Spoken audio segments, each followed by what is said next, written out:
Hey everybody, welcome to the RoadMap podcast. Our first episode here with Team Inception. I've got Mike with me here. We're going to go over the roadmap with you all today. That's obviously the inspiration for the name of the podcast. We want to tell you a little bit about where it came from, walk through it with you, hope we provide a lot of value to you. If you're a brand new agent, we're going to give you the step-by-step process, things you need to do, check off every day, every week to make sure you're successful here, helping a lot of families and making money.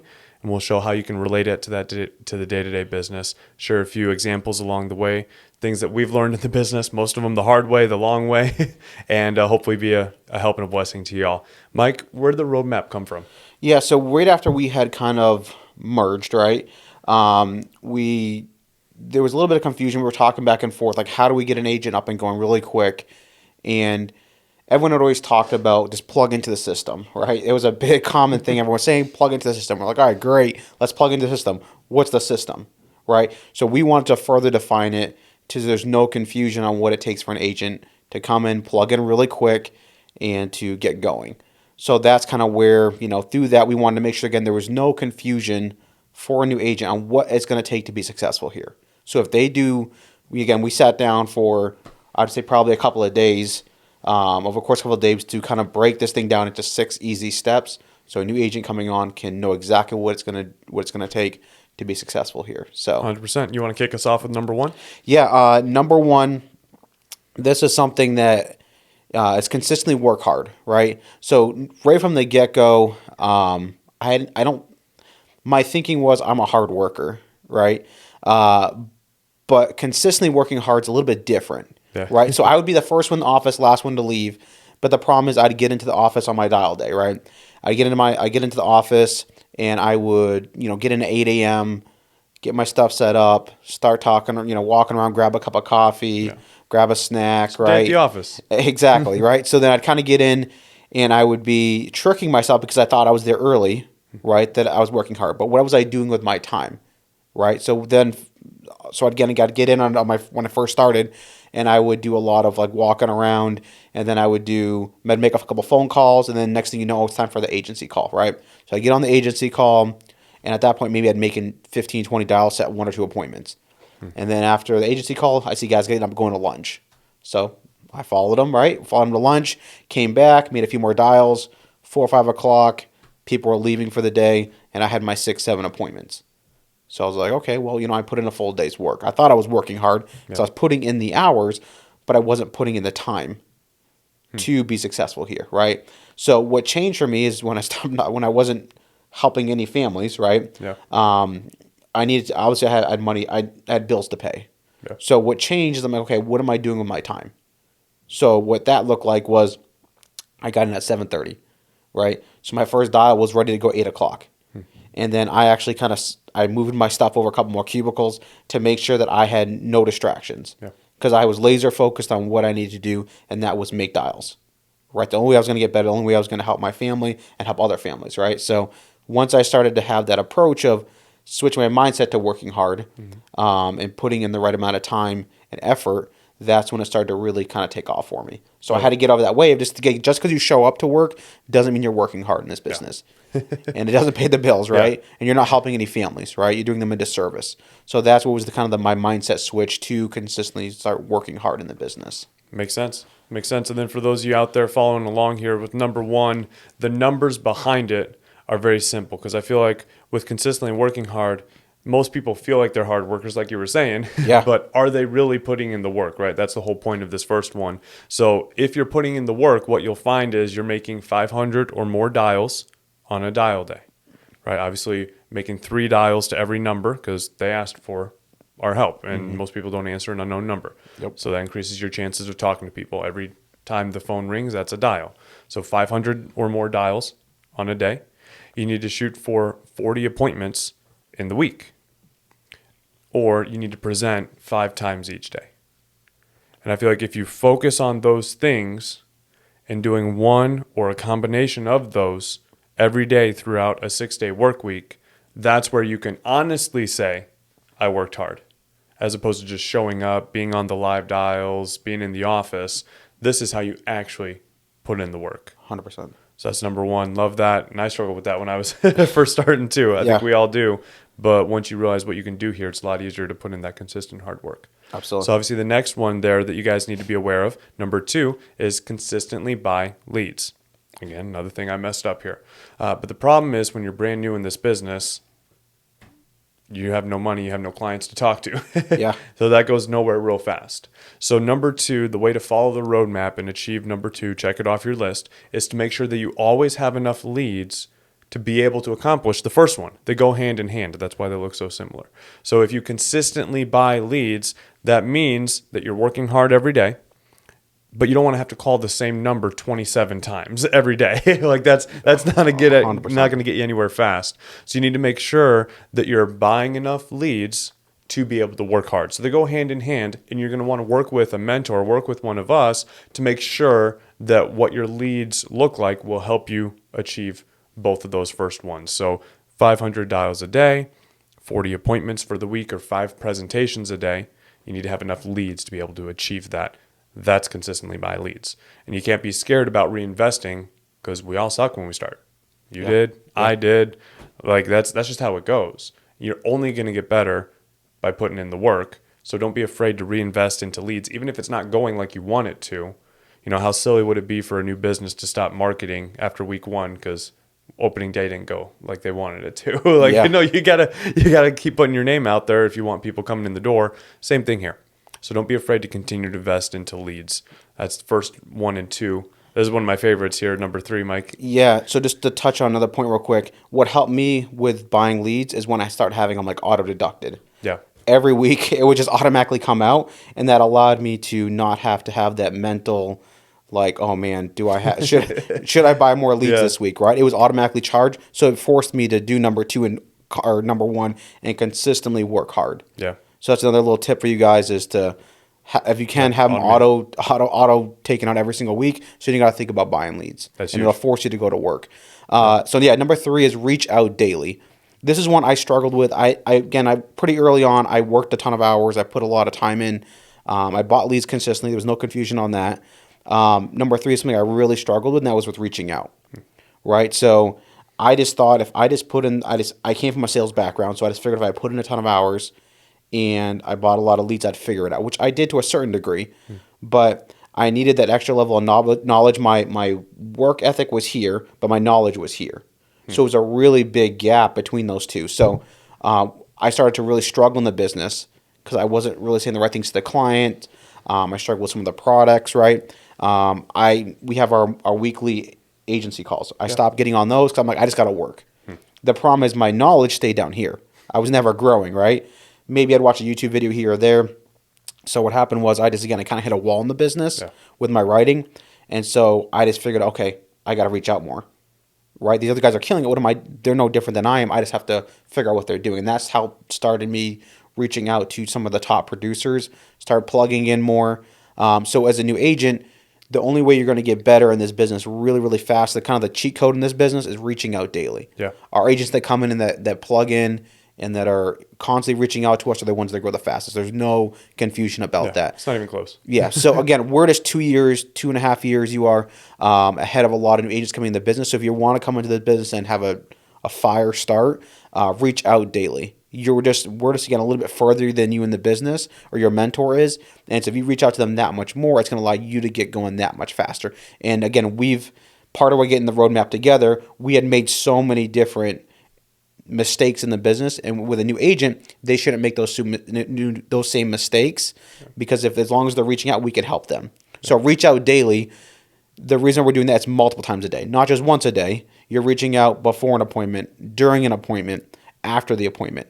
So as a new agent, your mentor has been through so many different appointments. They have so much more knowledge. So you just need to focus on every appointment call. Your first, I would say 100 appointments, call in every home. Because you're not going to know how to position something, what questions to ask, and it's going to be a lot tougher of a learning curve for you to master without reaching out multiple times throughout the day. So I'll say that's one of the most important ones of the whole roadmap. I think it's one of my favorite ones is reach out daily because, again, I made that mistake, and so I think that's why we're so passionate about this roadmap and how allowing agents to be successful here. Absolutely.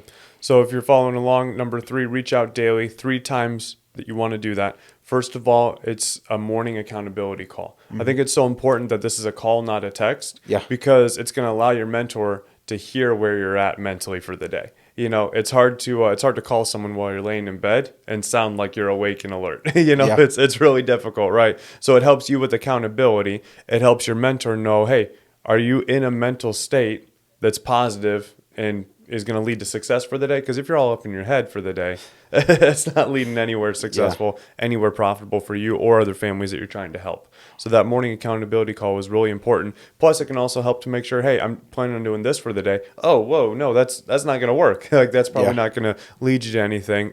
Try doing this instead. So make sure that your day is set up for success. Second time is after you filled out the financial inventory for the client, make sure you reach out to your mentor before you talk pricing, before you talk positioning or products or anything.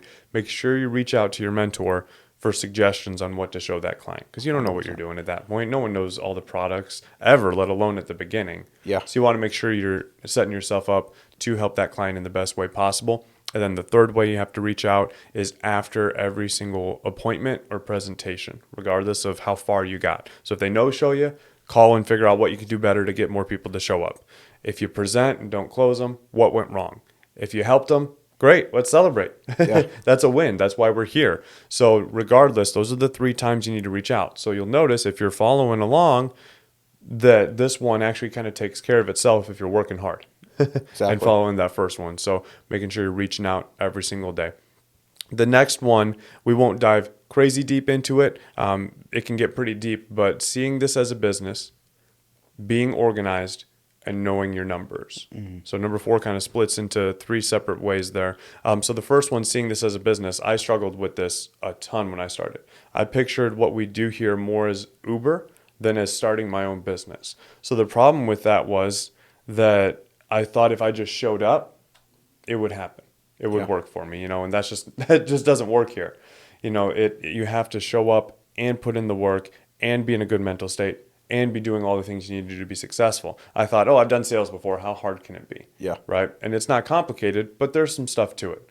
Right. And rather than figuring it out on your own, you want to make sure you're learning from people that have come before you. So if you see this as a business, it's going to help put your mind in a state for success because, of course, you're not going to be upset when it doesn't work out day 1 or week 1. What business does? Yeah. What business do you just instantly become extremely filthy rich just from having started the business? So you got to start the business, then put in the work. Yeah. If you start a brand new pizza shop, right? If I start Matt's Pizza Shop, I'm not going to close it down in the second week because opening week didn't go well. Yep. Right? I'm going to have to spend money before I make money. I'm going to have to lease the office space, right? The place for the pizza shop. I'm going to have to buy all this equipment, probably hire some staff. I'm going to have to get my name out there, pay for marketing, right? There's all these different expenses that go into starting up a business before you can ever turn a profit. Thankfully here, those expenses are next to nothing. Yeah. Get your license, get your E&O insurance, and get some leads, or have your mentor get you some leads, and you're off to the races. Like it's not that complicated. But again, like we talked about earlier, if you don't have leads, if you haven't invested, it's going to be really tough to ever get going in this business. So you got to make sure you're picturing this as if you just started up your own business, your own pizza shop, your own dream business or whatever. Now you have to put in the work. This is where you get down to it. You don't take a vacation week 2 because you had a good week 1, right? Yeah. You got to keep investing. You got to keep pouring into it so that way it'll pour back into you down the road. And then obviously the next one being be organized. This one refers to how you manage your finances. And boy, did I mess this one up when I first started. Ditto. Yeah, it's tough when you do it that way. Very simply put, make sure you have 2 checking accounts. Doesn't matter if they're business or personal. Just most people already have a checking account set up with the carriers when they get started. So just what I tell every new agent is open up a new checking account and make that one your new personal one that your family uses. It's going to force you to reevaluate your personal budget because you got to switch all this stuff over. That's a pain, but it's much easier than trying to redo everything with the carriers. It takes way less time. And now you can keep your money separate. You have a business account where commissions come in, lead money goes out, or any other business expense. And your personal one is where you buy the groceries and pay the rent and the car payment and whatever else you have to do. So now it's much easier to, when you have it separated, to see where you're actually at in the business.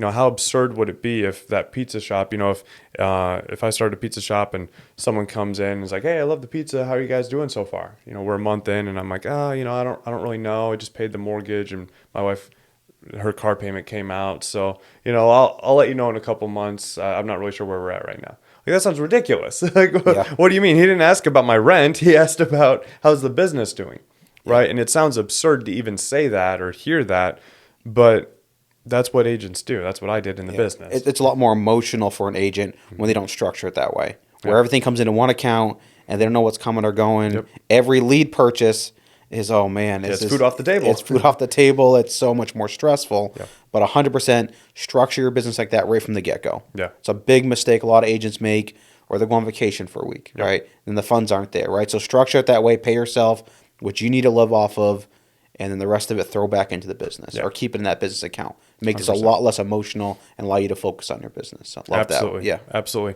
And then last one, knowing your numbers. Most of us have seen Shark Tank. I've seen just about every episode, right? Most people out there have seen Shark Tank. We've all witnessed that secondhand embarrassment of someone that goes up there to pitch their business and has no clue what their numbers are, right? The sharks are all asking them their numbers and they're like, oh, I don't know about that one. Oh, I think it's around this. Like, it's so embarrassing because then rightfully so, they get ripped. Yeah. Because they're playing around. They're not running an actual business. And the reason those sharks are asking them their numbers in this scenario is because the sharks are trying to figure out, do you have a good business? Do you have a profitable business? Because the numbers in your business tell a story. What story is that telling? Are you a healthy, growing, thriving business, or one that's about to see some really choppy waters, or are you just doomed for failure, or where are you at? Yeah. But if you don't know your numbers, no one can help you. And so that's a real struggle for a lot of agents, especially if they don't have that kind of natural organization. Some people just kind of are like that, a little OCD. They want to track everything they do and organize everything. You have to be like that here if you want to see the top level of success, because there's too much going on in the business for a mentor to be able to track everything you do. Yeah. You have to be an independent contractor, which you are. You have to be grown up, frankly, in the business to track your own numbers. So that way you don't know the story that the numbers tell you. But when you come to us or someone else in the business and you're like, hey, I'm struggling, we're going to ask you for your numbers. Okay, how many dials are you making? How many people are answering? How many people of those are you booking? When you book appointments, how many of them show up? How many do you close of the people that you present to? How many policies are you submitting? What's your average premium? What are you doing after you've made a sale? How are you following up with that client? Do they know they're approved or not? What does this whole pipeline look like? And then we're going to be able to identify problems and areas of improvement from all that. But if you don't know your numbers, we don't have a prayer of helping you. All we're doing is guessing, and maybe even not at that. So seeing this as a business, being organized and knowing your numbers, incredibly important here. Absolutely. Yeah. Math is the path. It is. You gotta know your numbers. It is. What's number 5, Mike? Number 5 is plug-in. Yeah. Right. So again, this is something that I struggled with, right? Mm-hmm. Is plugging in and being on the agency calls, right? Being plugged into everything that FFL was, right? I just had my own version of what I thought FFL was, right? Because I wasn't plugged in and I wasn't able to, again, constantly being poured into. Yeah. So if I wasn't plugged in, that's again where a lot of agents struggles because they're doing their own thing. You can do your own thing in this business, right? You said that reinvent the wheel, right? A lot of agents want to come in and do their own thing. They want to try to, again, do something that's not within what it takes to be successful here. So if you're not plugged in, if you don't know what's going on, then that's what really, I think a lot of agents struggle with that early on. 100%. And they're probably out there asking, how do you plug in? What does that look like? Well, 3 ways. Get the pen and paper out. 3 ways to do that. First one is make sure that you never dial alone. We're in 2023. Pretty much every team here has live dials. I know our group does. Yeah. If someone's watching this, it's not a part of our group, they can hop on ours, or I'm guessing their agency has one as well. But never dial alone. That's like suicidal. Yeah, absolutely. You're not going to be learning at any kind of a fast rate. Mm-hmm. You're going to be in your head about everything. You're going to be very depressed probably quickly because it's not going to go great for you if you're like 99% of agents at the beginning, right? So never, ever, ever, ever dial alone in this business. We're in 2023. There's too much technology to be able to avoid that. Get in an office. If there's one within an hour drive of where you live, please do yourself a favor and get in that office. You got to go to work if you can. Physically go to work makes a huge difference. Yeah. If that's not available to you, virtual live dials still will be on Zoom. So make sure you never dial alone. Number 2 is make sure you're on every single team call with your camera on and taking notes.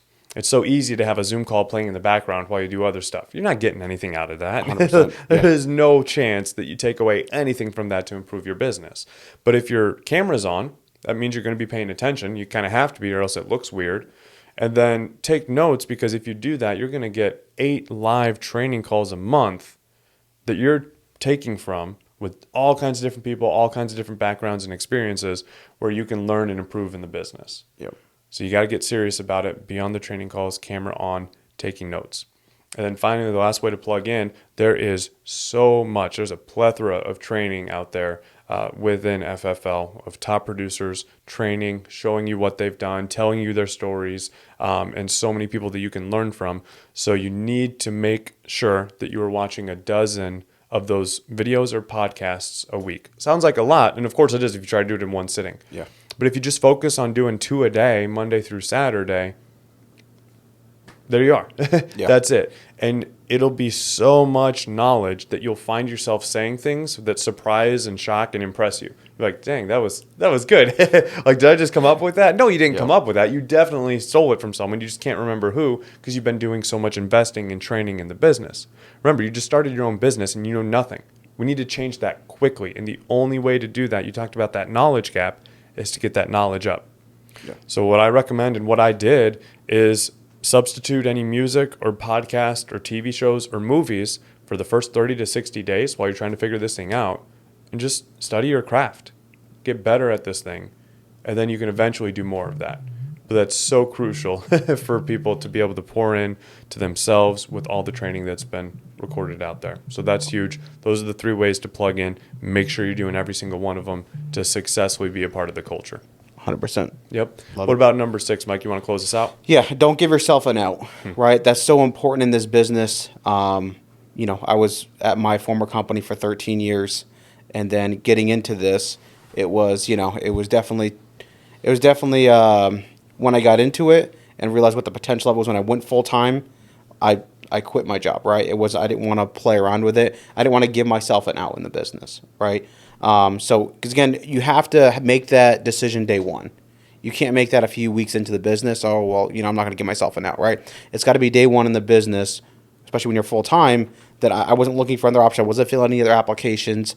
I wasn't going to give myself an out. I'm going to make this work one way or another. But the only way you're going to be able to do that is by putting in a ton of work.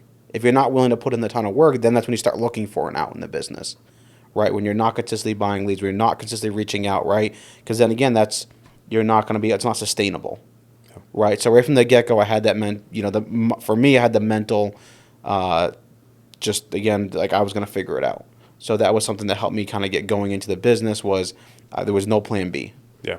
This was all in. I cut all ties, and so that's where I think as an agent, you want to have that mentality of that there's no plan B. Yeah, 100%. The way I look at not giving yourself an out, I kind of break it into 2 different categories. The first way I look at it as a one-time decision. We're both married, right? I've been married 5 years. You're coming up on 10 years here really soon. That's a couple years. Yeah, absolutely. When I got married to my amazing wife, Cynthia, I had no clue. I was 22 at the time. No clue how incredible marriage could be. Mm-hmm. Marriage is by far the best relationship, best institution ever created. I also didn't know how it can be kind of annoying. It can be really annoying sometimes. Yeah. Right? It can be really tough sometimes. Yeah. I didn't know the highs or the lows getting into it.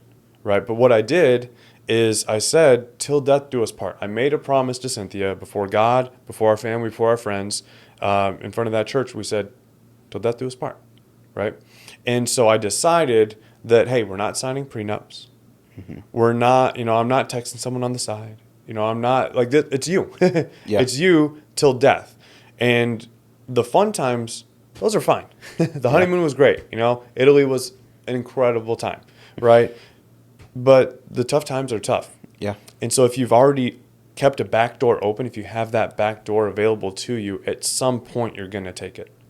Same thing in this business. If you come into this business like, we'll see what happens. How's that going to work with the marriage? We all know, Yeah. right? We all know that's not going to last. might last a little bit, but not as far as you want it to go. So you have to start off on the right foot, like you were saying, and not have a plan B, not give yourself an out there. So that's what the first part means to me. It's almost Yeah. like that decision of, hey, I know this is going to work, because at the end of the day, our business is too simple. It's just hard work. So if you decide, hey, I'm not going to quit, we know you're going to succeed. It's just a matter of time. Yeah. But you have to not give yourself an out. You have to make that commitment to yourself. Hey, till death do us part, mentally. And then the second part, I kind of look at more as a day-to-day struggle. So many people, myself included, struggle with goals, or really they don't have a clear direction for where they want to go. And I was like this for a long, long time. But when I came into this business, I realized that I now have control of my future. The amount of work I put in is going to be the rewards that I see out. And I hadn't experienced anything like that before. So when we say don't give yourself an out, what I encourage every single one of you to do out there is you need to write down your goals. In life, I'm not talking about the business. In life, what do you want to do? Why are you here? Yeah. You don't come here because you're bored. Most people come here like me because you're broke and you're looking for something better to take care of your family and have enough not just to live off of, but to give as well. Right? And so when you come here, I need you to write down your goals, make them as detailed as possible, and you need to then call a mentor, whether it's one of us or your mentor or whoever brought you in. You need to write down your goals, and then you need to call someone, because I always look at goals as needing to be written down. You need to put a date to them. There needs to be a deadline, and they need to be shared. You need to be accountable. And so if you do that, what me or someone else here will be able to do for you guys is be able to take this business and then attach it to your goals. So, hey, if you want to buy this house, if you want to give to this family over here, support this missions team, or start this orphanage, or do this for your kids, how much is that going to cost? When do we need that done by? Okay, cool. Here's what you need to do in the business. And so we can kind of dictate to help you what you need to do in the business to achieve these goals. And the crazy thing is, we can do all that in 2, 3, 5 years, no matter how crazy the goal is. And that's really, really cool. But it has to be written down. It has to be shared. And you have to have someone help you understand how to achieve that in this business, so you're not just kind of looking for a treasure without a map. Like, that's not going to get you anywhere anytime fast. So last thought to that is, when I say don't give yourself an out, look at those goals and understand reality is that if you don't put in the work, if you don't follow the roadmap, if you don't make it happen, no one's going to do it for you. Yeah. Love it. So you have to hold yourself accountable to, if I want this to happen, I got to get to work. And that's the roadmap. It's simple, guys. It is not complicated. You don't feel like you had to, send us money for this. This wasn't a college course. It's just months and years of mistakes in this business, lessons learned, glad we did, wish we had, all that stuff packaged into one. If you go out there and do every one of these 6 things, day in, day out, week in, week out, if you're consistent in it for 30 days, I guarantee you will have helped 25 families that month. Yep. We've never seen it Works missed. every time. It works every yeah. single time. And if you don't help 25 or more families that month, it means that you missed something. The problem is you might not realize what you missed, and that's what we're here for. So guys, I hope this was a blessing and a help to you. I hope you can use this to skyrocket your career with us, to get it started so much faster than we did. That's the RoadMap podcast. We're looking forward to many, many more episodes to come where you can tune in, learn from us, learn from guests, learn from people that are crushing it in the business. Follow the roadmap. You'll like where it takes you. Thanks, guys.